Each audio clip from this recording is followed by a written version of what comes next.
Bismillahirrahmanirrahim. Assalamualaikum warahmatullahi wabarakatuh. Innal hamdalillah nahmaduhu wa nasta'inuhu wa nastaghfiruh wa na'udzu billahi min shururi anfusina wa min sayyiati a'malina. May yahdihillahu fala mudilla lahu wa may yudlil fala hadiyalah. Asyhadu an la ilaha illallah wa asyhadu anna Muhammadan 'abduhu wa rasuluhu la nabiyya ba'daha ma ba'd. Baik. Insyaallah kita akan melanjutkan pelajaran kita, pelajaran SKI.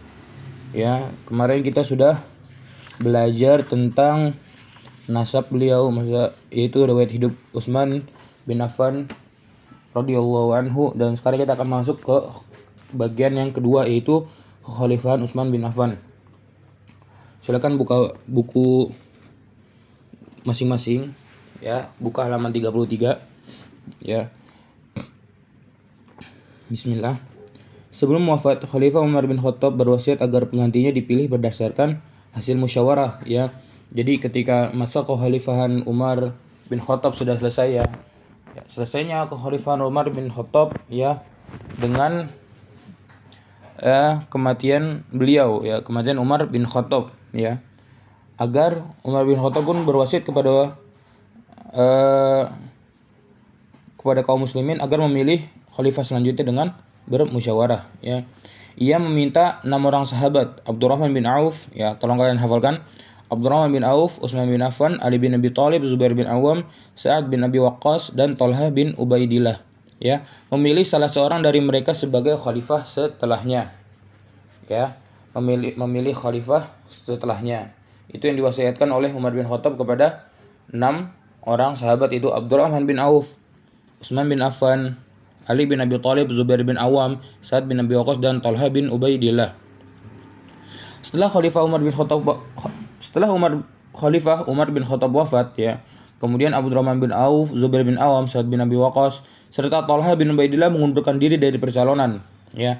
Jadi ketika Umar bin Khattab menyuruh 6 orang sahabat itu, ya, kemudian ada Abdurrahman bin Auf, Zubair bin Awam, Sa'ad bin Abi Waqqas, serta Thalhah bin Ubaidillah, keempat sahabat yang diikutsertakan oleh Umar bin Khattab, ya, disuruh untuk musyawarah. Mereka mengundurkan diri 4 orang itu, ya, dari percalonan sebagai khalifah selanjutnya. Maka tinggallah Utsman bin Affan dan Ali bin Abi Thalib, ya, sisa 2 orang nih yang mungkin diangkat menjadi khalifah. Suara mayoritas kaum muslimin ketika itu tertuju pada Utsman bin Affan, ya.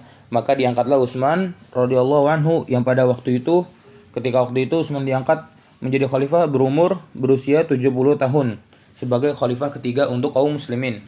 Peristiwa ini terjadi pada tahun 23 Hijriah, dan pada waktu itu pemerintahan Islam sudah dalam keadaan mapan dan berjaya. Jadi ketika Umar bin Khattab wafat, ya, kemudian memerintahkan 6 orang sahabat tadi, ya, 4 orang yang mundur, sisa 2 orang, Utsman dan Ali bin Abi Thalib. Kemudian mayoritas kaum muslimin memilih suara Utsman bin Affan untuk menjadi khalifah selanjutnya, yang pada waktu itu beliau berusia 70 tahun, ya. Dan itu terjadi pada tahun 23 Hijriah, ya. Nah, pas ketika Khalifah Utsman bin Affan dia akan menjadi khalifah, nah di situ keadaan kaum muslimin sedang masa-masa jayanya, ya, sedang keadaan mapan, cukup semuanya. Lanjut, Khalifah Utsman adalah khalifah pertama yang melakukan perluasan areal Masjidil Haram dan Masjid Nabawi karena semakin bertambahnya jumlah kaum muslimin. Hal itu ditandai dengan ramainya orang-orang melaksanakan ibadah haji. Khalifah Utsman menyediakan anggaran yang cukup besar selain diperluas, bangunan masjid juga dipugar, ya, sehingga tampak lebih indah. Tiangnya dibuat lebih kuat dan dindingnya dihiasi dengan ukiran yang indah. Selain itu, Khalifah Utsman juga membentuk polisi untuk menjaga keamanan rakyatnya dan membuat kantor pengadilan hingga semua perselisihan tidak lagi diselesaikan di masjid. Ia juga membangun sarana pertanian dan sarana umum lainnya, ya. Ini kita berbicara tentang hal apa saja yang dibuat oleh Utsman bin Affan ketika dia menjabat sebagai khalifah ketiga, ya. Di masanya kekuasaan Islam meluas hingga ke Syria, Afrika Utara, Khurasan, Palestina, dan Siprus. Khalifah Utsman juga membentuk armada laut yang kuat. Hal ini merupakan ide gubernur Syria Muawiyah bin Abi Sufyan. mengingat banyak wilayahnya Islam yang terletak jadi seperti tadi dia membuat perluasan di Masjidil Haram dan Masjid Nawawi, kemudian membuat kantor polisi agar semua masalah yang diselesaikan di dalam masjid ya, serta membuat armada laut. Selanjutnya ke halaman setelahnya, halaman 34 ya. Armada laut juga sangat diperlukan ya, tadi disebutkan oleh Muawiyah bin Abi Sufyan ya. Muawiyah bin Abi Sufyan selaku gubernur Syria, dia memerintahkan ya, mempunyai usulan agar membuat armada laut ya. Armada laut juga sangat diperlukan karena perang pada waktu itu bukan saja terjadi di daratan ya, tetapi juga terjadi di lautan. Armada laut itu mulai dikerahkan ketika gubernur Mesir Abdullah bin Sa'ad menghadapi penyerangan Romawi yang dipimpin Konstantinopel ya, ini masalah Konstantinopel di laut Mediterania dekat Iskandaria. Jumlah armada laut tentara muslimin waktu itu adalah 200 kapal, sedangkan tentara Romawi berjumlah 1000 kapal ya. Bayangkan 1000 kapal 200 kapal kaum muslimin melawan 1000 kapal kaum pasukan Romawi. Walaupun jumlah armada tentara muslimin itu jauh lebih sedikit, tapi cukup membuat gentar pasukan Romawi sehingga wilayah Iskandaria dapat dipertahankan.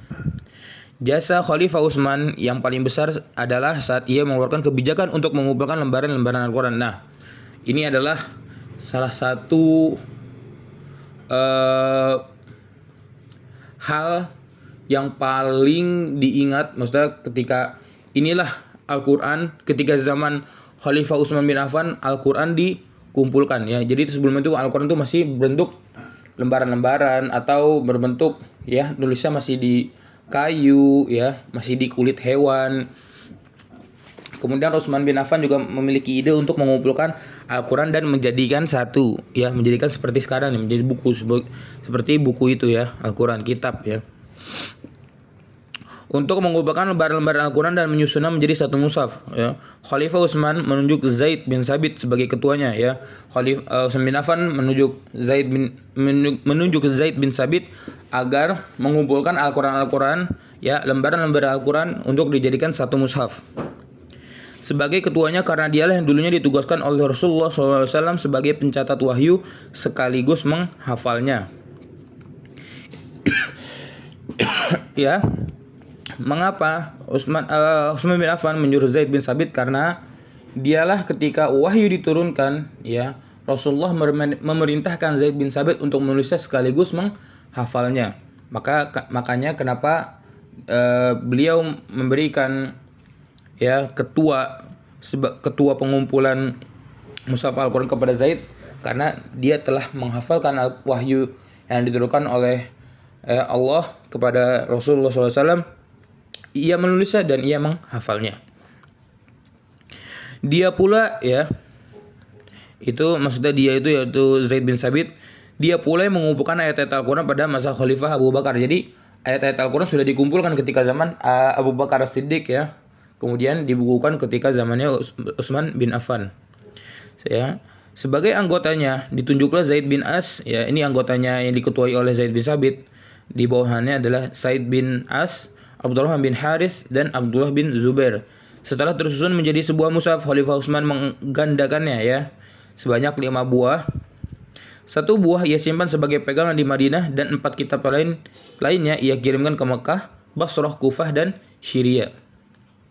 Ya, kitab Al-Quran yang kita baca tiap hari merupakan salinan dari mushaf yang disusun Khalifah Utsman. Mushaf itu kemudian disebut ya mushaf ya Utsmani, atau biasanya ada tulisan di situ Rasm Utsmani. Lanjut kita ke halaman setelahnya yang C, akhir hayat Khalifah Utsman bin Affan ya. Di akhir masa jabatannya ya, Khalifah Utsman mendapat cobaan yang sangat berat ya. Ia difitnah melakukan kecurangan karena mengangkat anggota keluarganya yaitu keturunan Bani Umayyah ya sebagai gubernur dan penjabat negara.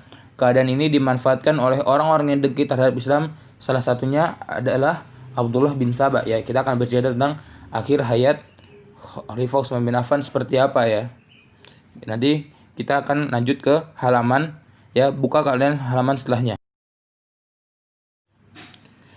Kita akan berbicara tentang ya. Tadi salah satunya adalah Abdullah bin Sabah. Ini adalah tentang akhir hayat Utsman bin Affan. Abdullah bin Sabah adalah seorang Yahudi, ya. Siapa sih Abdullah bin Sabah itu? Abdullah bin Sabah adalah orang Yahudi yang berpura-pura masuk Islam. Ia menyebarkan fitnah di tengah-tengah kaum muslimin agar membenci Khalifah Utsman. Ya, ini termasuk mengadu domba, ya. Dan mengalihkan dukungan kepada Ali bin Abi Thalib untuk memperkuat hasutnya. Yaitu memperkuat hasutnya Abdullah bin Sabah. Ia membuat surat-surat palsu.